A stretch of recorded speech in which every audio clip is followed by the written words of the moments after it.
ಅಂಬೇಡ್ಕರ್ ನಾಮಫಲಕ ತೆರವು ಮಾಡಿದ್ದಕ್ಕೆ ಮಂಡ್ಯದ ಕೆ ಶೆಟ್ಟಹಳ್ಳಿ ಗ್ರಾಮದಲ್ಲಿ ಉದ್ವಿಗ್ನ ಸ್ಥಿತಿ ನಿರ್ಮಾಣವಾಗಿದೆ.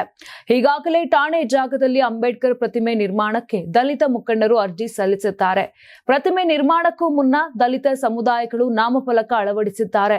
ಇದಕ್ಕೆ ಆಕ್ರೋಶ ವ್ಯಕ್ತಪಡಿಸಿದ ಅದೇ ಗ್ರಾಮದ ಇನ್ನೊಂದು ಗುಂಪು ನಾಮಫಲಕ ತೆರವುಗೊಳಿಸಿದ್ದಾರೆ. ಈ ವೇಳೆ ಎರಡು ಗುಂಪುಗಳ ನಡುವೆ ಮಾತಿನ ಚಕಮಕಿ ನಡೆದಿದೆ. ಭಾರೀ ವಾಗ್ವಾದಗಳು ಉಂಟಾಗಿದ್ದು ಗ್ರಾಮದಲ್ಲಿ ಉದ್ವಿಗ್ನ ಸ್ಥಿತಿ ನಿರ್ಮಾಣವಾಗಿದೆ. ಹೀಗಾಗಿ ಮುಂಜಾಗ್ರತಾ ಕ್ರಮವಾಗಿ ಗ್ರಾಮದಲ್ಲಿ ಬಿಗಿ ಪೊಲೀಸ್ ಭದ್ರತೆ ಒದಗಿಸಲಾಗಿದೆ.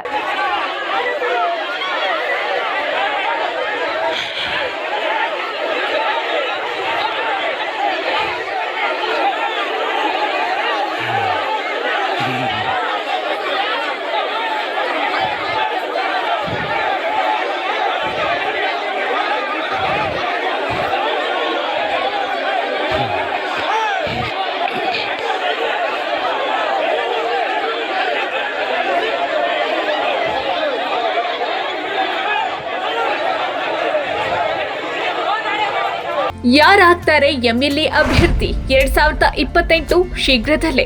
ಪ್ರತಿದಿನ ಒಂದೊಂದು ಕ್ಷೇತ್ರದ ಟಿಕೆಟ್ ಆಕಾಂಕ್ಷಿಗಳ ಸಂಪೂರ್ಣ ಮಾಹಿತಿ ಪೊಲಿಟಿಕಲ್ ಜರ್ನಲಿಸ್ಟ್ ಕೆಎಂ ಶಿವಕುಮಾರ್ ಅವರಿಂದ.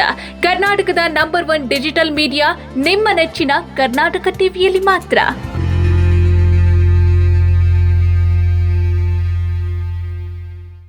ನೀವು ಸಣ್ಣ ಆಗ್ಬೇಕಲ್ವಾ? ಅದು ಒಂದು ಉತ್ತಮ ಆಹಾರದಿಂದ ಸಣ್ಣ ಆಗ್ಬೇಕಲ್ವಾ? ಪ್ರತಿದಿನ ನಮ್ಮ ಜೀನಿ ಸ್ಲಿಮ್ ನ ಯೂಸ್ ಮಾಡಿ ಯಾವುದೇ ಸೈಡ್ ಎಫೆಕ್ಟ್ ಇಲ್ದಂಗೆ ನೀವು ಸಣ್ಣ ಆಗ್ತೀರಾ.